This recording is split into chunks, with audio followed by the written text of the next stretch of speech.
Well, hello everyone. Welcome back to my channel and welcome back to Prehistoric Kingdom Early Access. My name is Swoop there and we are here in Red Sands National Paleo Reserve.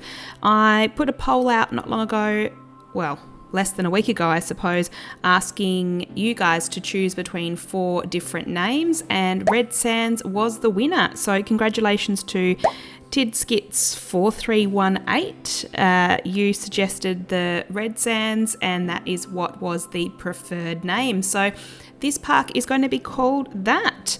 So thanks very much for that. Okay, just a quick one. Please be sure to quickly like this video. Subscribe if you're not already subscribed, but a like is really helpful to the YouTube algorithm. So if you have a second to just like the video, I would really appreciate it.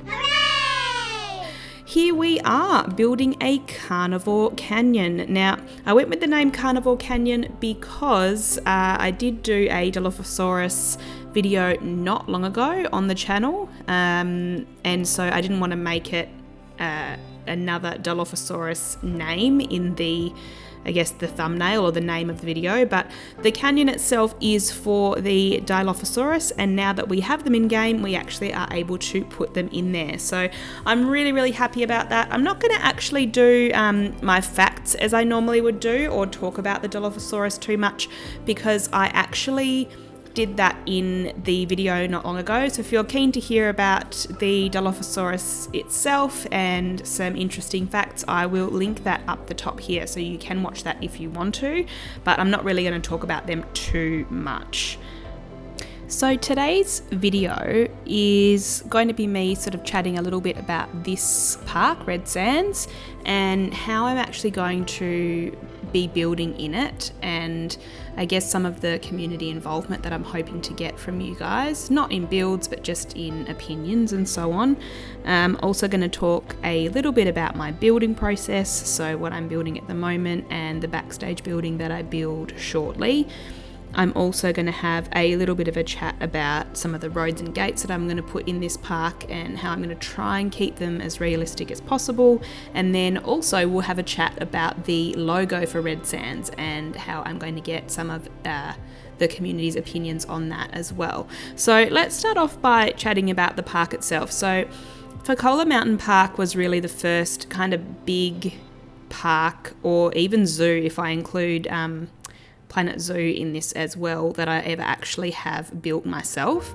A lot of my Planet Zoo gaming was taken off the workshop, or just I didn't ever really get past like 4 or 5 really detailed habitats before I just got sick of it and then decided to open a new franchise or anything like that. So Facola Mountain Park, for those that have followed along, was the first big project I did on my own. It is still unfinished and it is going to be finished at this stage. I am by no means finished with it. I really love that biome, and so I will be adding to it. Probably in the next episode or 2 you'll see me back in that park building some things in there, but that really was just kind of my own thing, and I didn't ask much of my community about anything really to do with that park whatsoever, if you don't include kind of the small, I suppose, things that I would ask in the live streams and things like that, but I kind of don't really include those because it doesn't really count that much. So Red Sands is going to be very different. I'm actually going to have community posts up regularly asking you guys which dinosaurs you want to see me build for next, or even if perhaps you don't want to see me build for a dinosaur, perhaps you want to see me build, you know, a cafe or a restaurant or just like a bit of a garden area. I don't know, whatever you guys think. So I will have my own ideas as well, and they will be incorporated, but I just want to get a bit more community involvement and have you guys giving me a few more ideas as well. So if you have any ideas for the park, or you know where I can get some really good inspiration, one of my subscribers actually suggested that I get online and have a look at the Living Desert Zoo and Garden State Park, which is in New Mexico, and I actually did follow their advice. I went on, had a look, because I thought it might be useful for this particular park itself, and this build is actually modelled off the cougar habitat at the Living Desert Zoo. I wanted to, I mean, it's, when I say modelled off it, is very loosely modelled off it, but it kind of, in that habitat there is a walkway and there's rocks on either side where you can walk through, and then there are several viewing areas as you go along, and the habitat itself is quite long and thin, as is this one.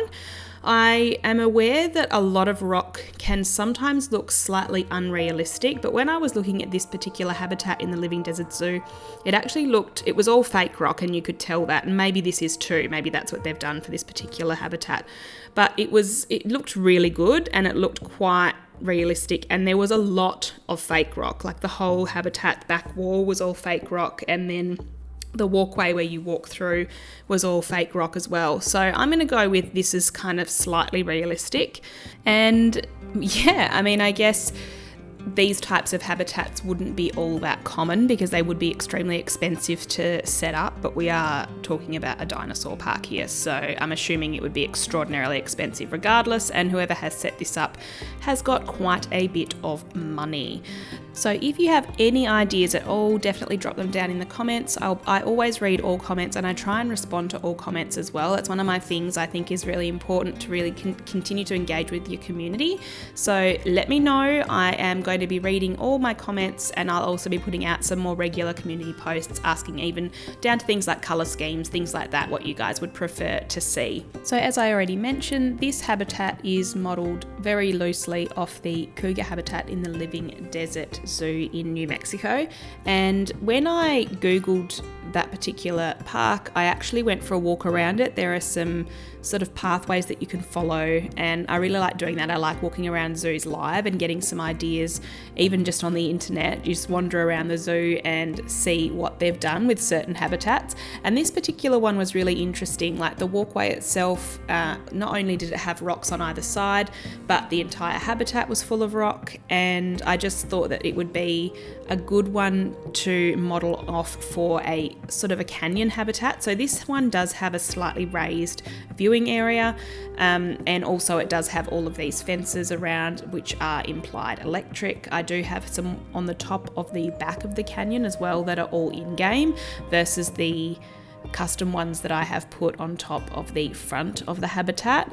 I really wanted to have backstage buildings in this park, a little bit like Fekola Mountain Park, but hopefully slightly more realistic. Fekola was, as I said earlier, sort of my first go at a major project, and this project I am going to sort of take my time a little bit more and get that community involvement that I talked about, and also make sure that I do have more realistic backstage buildings and entrances to the habitats. So I'm putting a ramp in here, as you can see now, and then I add a backstage building on. It does have a very basic roof, which I am actually happy with, and then I do go in and add in a larger building on the back of the backstage building where they would have the dinosaurs, because I wanted this one to almost be an office building as well, because it's quite close to the entrance. So, you know, if you have some staff that are coming into work in the office for the day, things like that, this would be where they would come to. So that's what I decided to do for this particular building.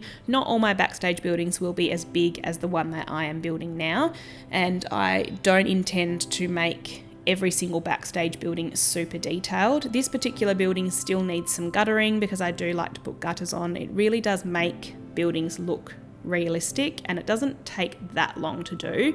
I also don't want just square buildings, so you can see I'm just adding on a little bit of an extra part and sort of making it so it's not quite just fully square. I know that would be probably in the interests of cash cheaper if you were to build a building that is just one square building. So I'm just adding in some fencing here, making sure that the Dilophosaurus can't get out. I say that, but the male Dilophosaurus that I put into this canyon constantly escapes, and I never catch it actually in the act of escaping, so I can't figure out where he's getting out. So if you guys see it in this video, please do let me know, because I have watched him for ages, and every time I just sit and watch, he just wanders about in the canyon. So who knows what he's doing there. I did say I was going to talk a little bit about the roads and gates in this park. So I am going to have an external road that runs around the entire sort of perimeter of the park, and then there are also going to be some interior staff areas as well, where the staff would, you know,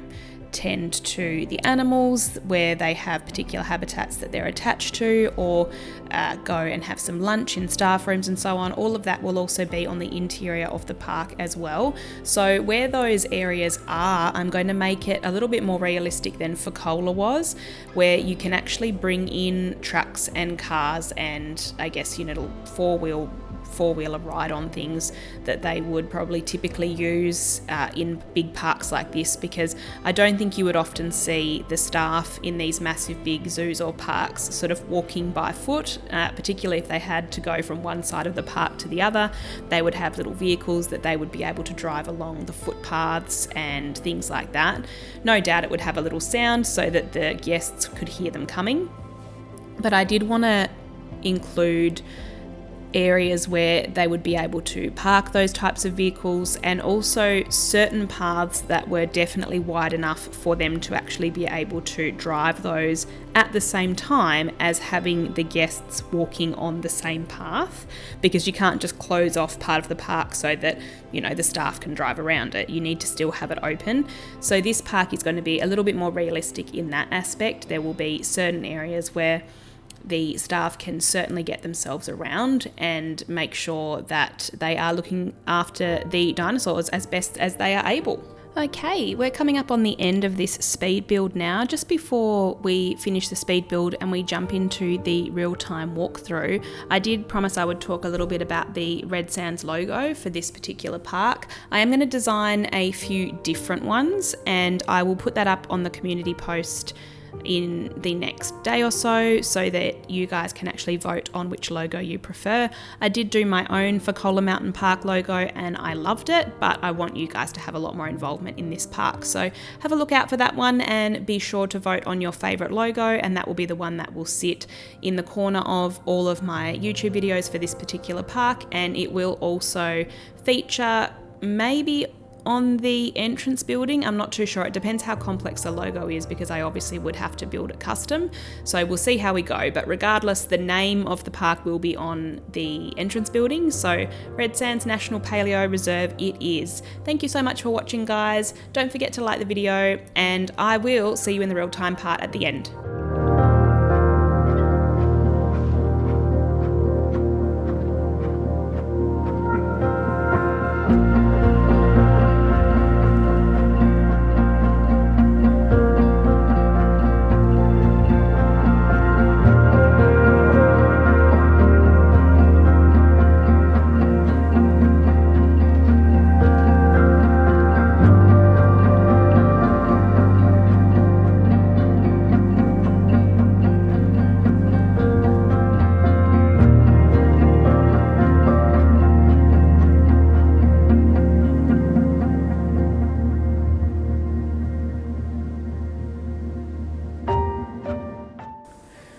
Okay everyone, welcome into the real-time walkthrough. There are still guests in here. There's about 40 of them, I think.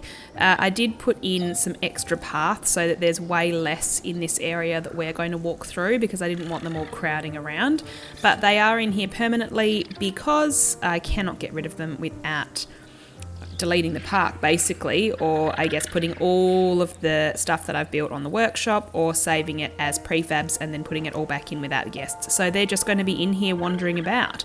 Let's walk through. So over this side you can see the Dilophosaurus habitat that we built the last time we were in Red Sands National Paleo Reserve. So that's down that way, and then on this side, this is where we built the Dilophosaurus Canyon, or the Carnivore Canyon. So we're going to head on down that way. We'll just walk around here. There are different parts that you can enter the Carnivore Canyon. You can kind of continue on walking all the way along here, and there are 3 different entry points. We're going to enter through this one here. So we'll just head on down through sort of this little rocky part here. We'll just get a little bit closer to the ground, and then just turn the corner, and then we kind of have this viewing area here, and we've got both Dilophosaurus in this area of their habitat at this stage, which is quite uncommon. They're normally down a bit further, so they're just wandering about in here, and they're all still in here. They're not escaping whatsoever. Excuse us, lady. I've put in these little signs here. I do want to put another education board further up so people kind of know what they're coming down here to look at. But we have this quite thin habitat, and here is the backstage building where the Dilophosaurus kind of get put in and come into shelter as well. There's also a little shelter around the corner here that I did not build on camera, so I'll show you guys that in just a moment. But these sort of panels would be reinforced perspex or glass, I suppose. They're also only probably just as high as the Dilophosaurus's head, so you could they could come up here and peer through, but unless they sort of jumped really high, they wouldn't be able to kind of get towards the middle part of this glass. So then if you were a guest, you could just wander along here. If you'd had a good view of the Dilophosaurus, then you could exit and you could head on up that way. We're going to continue on down this way and see the rest of the viewing area. We can have a seat here if we want, and we can just look into the canyon this way. This guy's just woken up. Hello, mate. We get a nice view of him. I've put some water in. I haven't put in a drain yet, so I'll need to do that shortly. Maybe in a stream I might put a drain in. I haven't done a stream in a while. And then we just have these electric fences up the top here, so if the Dilophosaurus did manage to kind of traverse this very steep part of the habitat, it kind of can't just jump out. It would get severely electrocuted, one would think. I've popped in just a couple of palms because the water is here, but aside from that, most of these bushes and things are all desert plants, and then we just have some dead trees and so on. And then we'll just continue on to this last viewing area along here. So they're all very similar to each other, same size, have the same sort of roof above them, nice shaded area so that you don't have the sun beating down on you while you're viewing the dinosaurs. And there we go. There's a few little glitches with the way they walk and also the way that they look with regards to the water in the background, but I'm sure that will be fixed up in due course.